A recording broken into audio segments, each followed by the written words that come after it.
Нови решенија поврзани со екстерните оценувања се во парламентарна процедура.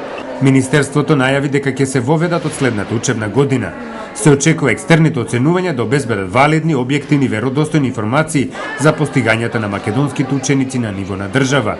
На крајот на 2010 и 2011 основците и средношколците во Македонија ќе бидат тестирани по 4 предмети, со што всушност ќе се оцени објективноста на нивните наставници, односно колку тие објективно им ги вреднуваат знаењата. Екстерното оценување не е новина во македонското образование. Лани првите реакции за оценувањето во основното и во средното образование беа жестоки. Средношколците како генерација се чувствуваат дека беа обесправени. Продолжената рака на политичарите во образованието тогаш ги подели професорите на левица и на тешка десница.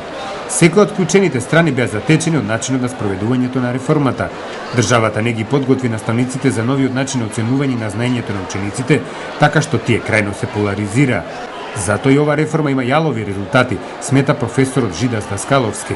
Реформите, вели, мора да ги следа потребите на економијата. По некои меѓународни стандарди, PISA тестови и така натаму, доста слаби имаме квалитети на учениците од средна школа што завршуваат.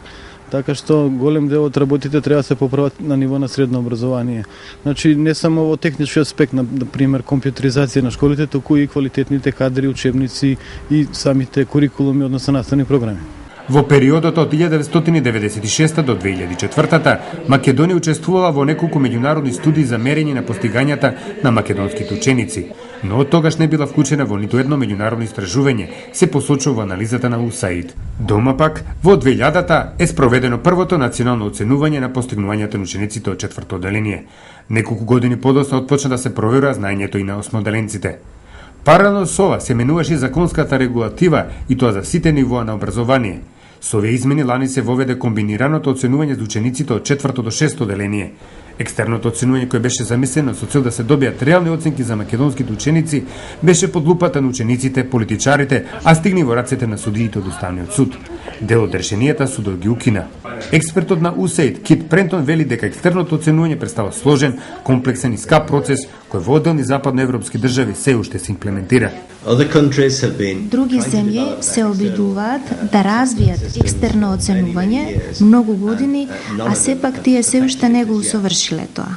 Најважниот вид на оценувањето е подобрување на постигањата на учениците. И токму затоа, USAID во овој проект е фокусиран на развивање на вештините на наставниците да знаат и умеат да ги оценат постигнувањата на учениците во училиштата.